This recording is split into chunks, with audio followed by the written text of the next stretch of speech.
What happens when the family that engineered modern influencer culture becomes stagnant? For over 15 years, the Kardashian-Jenner empire directed culture. They shaped beauty standards, normalized monetizing intimacy, and turned Instagram into a sales machine. They built billion-dollar businesses off the back of personal narratives. But lately, something feels different. The launches feel quieter, the viral moments thinner, and the outreach cycles don't stick the way they used to. For the first time in a long time, the Kardashians and Jenners are not automatically at the center of the cultural conversation. So the question isn't whether they're still rich or famous, because obviously they are and always will be. The question is whether they are still culturally essential, or if their relevance is dwindling as years pass by and as longtime fans grow up and away from the sisters' personal brands. Hey friends, I'm Ana The Marketeer, your friendly neighborhood marketer baddie. I decode the branding and marketing strategies behind celebrities, creators, and campaigns so you can learn how to build an authentic, magnetic brand of your own. And today, we're diving into the brand of the Kardashian-Jenner empire and exploring whether or not they're declining, losing their cultural grip,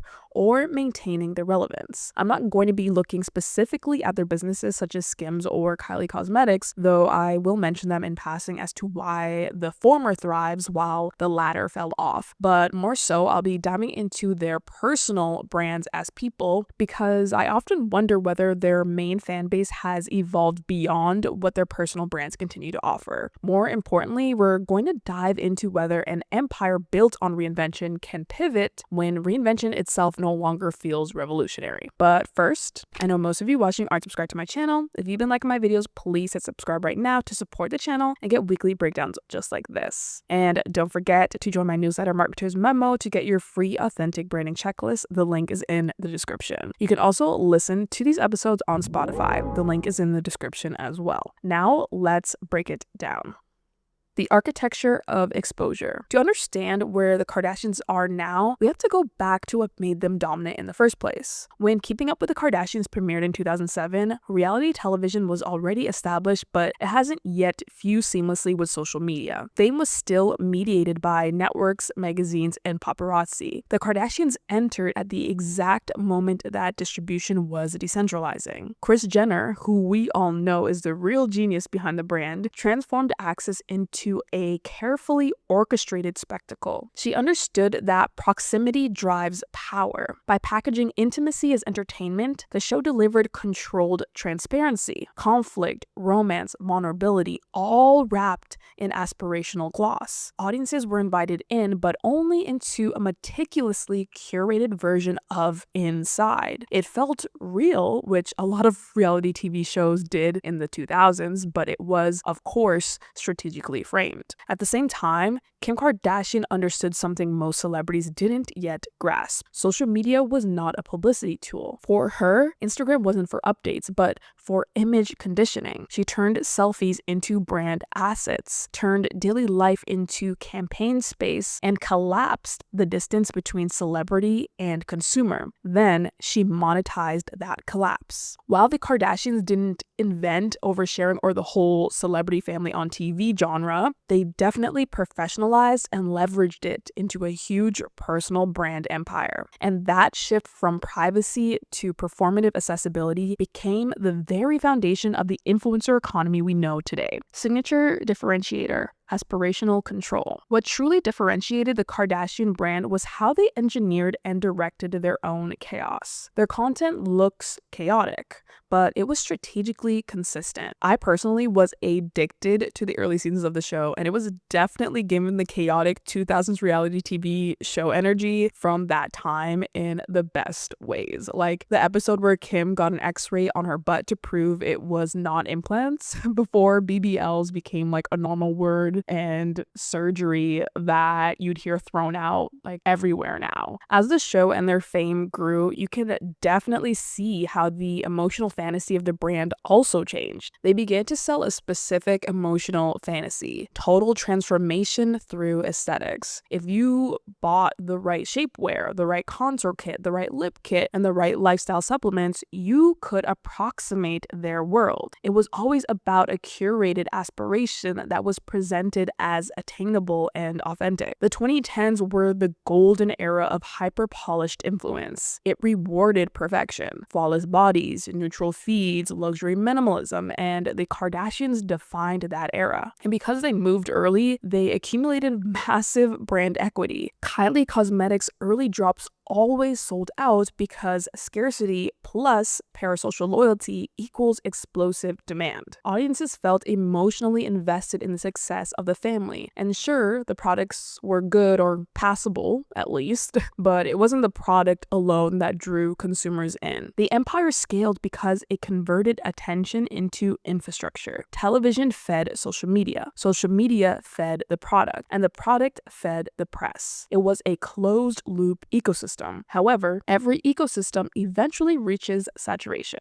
Hey, quick message here. If you got this far into the video, please don't forget to hit that like button and subscribe. It really helps to grow the channel so I can continue making dope content like this. The personal brandification of social media. So diving into the brand grammar of the Kardashians, it becomes instantly recognizable, in my opinion. Sculpted silhouettes, monochrome palettes, symmetry, soft lighting, and composed vulnerability, like even their apologies were giving staged. They mastered what I would call a form of calibrated intimacy. You as a viewer felt close to them, but never equal. They shared just enough to maintain loyalty, yet never enough to destabilize control. And for years, that balance worked really well. Every controversy functioned as narrative oxygen. Breakups, scandals, and feuds never diluted the brand, only reinforced it. Drama created season arcs, and season arcs created renewed interest. Of course, renewed interest by default created commercial leverage. But cultural grammar is never static. The aesthetic that once symbolized power for them began to symbolize distance. The same polish that once felt aspirational began to feel detached. Audiences started gravitating towards creators who filmed on unedited iPhones, who admitted to burnout, and who showed messy apartments and unfiltered faces. And this is one of the most fascinating ironies of the Kardashian story to me. Their success accelerated their own competition. By proving that personal narrative could be monetized at scale, they lowered the barrier to entry for influence. You no longer needed a television show to build an audience, you just needed consistency and a phone. As TikTok democratized virality and authenticity became algorithmically rewarded, the cultural center of gravity shifted away from hyper-curated celebrity towards more raw creator energy. Of course, the Kardashians didn't disappear, but they stopped feeling like pioneers. Their brand was about remaining composed while the culture shifted towards relatable chaos. And that tension is where the brand cracks began. Product launches that once broke the internet now entered an oversaturated market filled with other celebrity alcohol, celebrity skincare, celebrity shapewear, and celebrity supplements. The novelty was diminished, and consumers became more skeptical. They started asking whether these brands were passion projects or merely portfolio diversification. Even engagement metrics reflect this softening. The numbers are still large, but the velocity of conversation has slowed. Cultural moments no longer orbit them automatically, and over the years, many members of the empire saw a decrease in followers. New generations of viewers, especially Gen Z and younger millennials, see the Kardashians as out of touch and tend to lean more toward authentic creators and away from materialism. However, Skims stands out because it transcended personality. It focused on utility and inclusivity. It positioned itself not as Kim's brand, but as a solution brand. That strategic shift insulated it from personality or personal brand fatigue. Other businesses and ventures that were more tightly tethered to individual hype cycles or individual personal brands struggled to maintain dominance. The relevance question: did they decline or did we, the audience, evolve?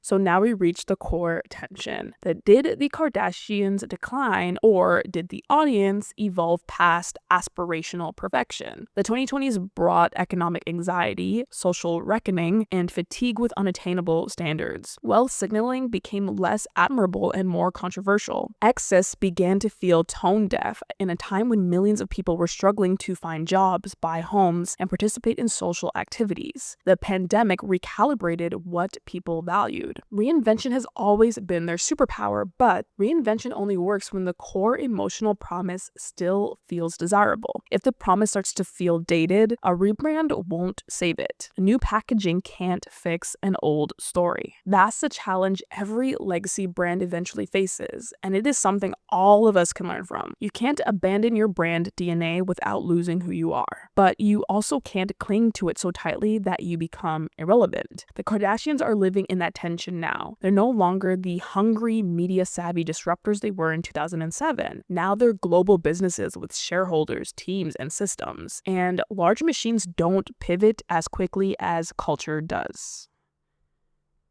Defining the brand and lessons for you. At its core, the Kardashian empire has always promised upward mobility through image. It sold the idea that visibility is power, that aesthetic mastery equals control, and that narrative ownership equals wealth. That promise resonated in a decade obsessed with optimization. Today's cultural mood is more skeptical. People question systems and excess consumerism. They question curated perfection and crave brands that acknowledge complexity. The Kardashian brand is not dead per se, but it is no longer disruptive. Disruption was its original fuel. Perhaps the most interesting question is not whether the empire is fading, but what comes next for them. An empire built on constant reinvention eventually faces reinvention fatigue. There are only so many aesthetic shifts, product extensions, and narrative arcs you can engineer before audiences recognize the pattern. When reinvention becomes predictable, it loses its shock value.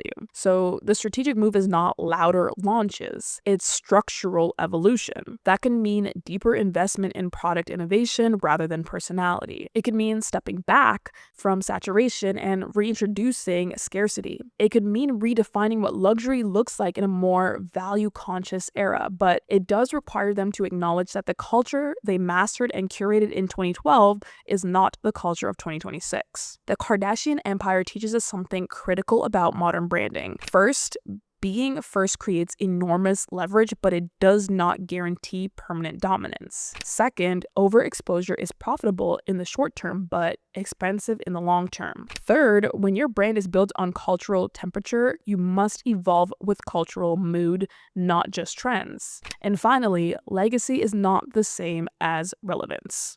You can be historically important and no longer culturally central. So, has the Kardashian empire finally lost its cultural relevance? I'd say not entirely, but it has transitioned from cultural architect to cultural participant. That brand no longer dictates the direction of influence. It operates within a system it helped build. And that may be the natural life cycle of every disruptive brand. You revolutionize the landscape, and that landscape inevitably adapts. Then you either transform again at a deeper level, or you become part of the background. The Kardashians are not disappearing, but I'm willing to argue that they are being normalized. They're no longer the exception because now they're the blueprint. The influencer economy runs on the model they built. What once felt radical now just feels routine and honestly kind of boring now at this point. For a family that built its fortune on being extraordinary, becoming ordinary, or at least expected, may be the most significant shift of all. And that's it from me today, Marketeers. I hope you enjoyed this deep dive into the Kardashian empire.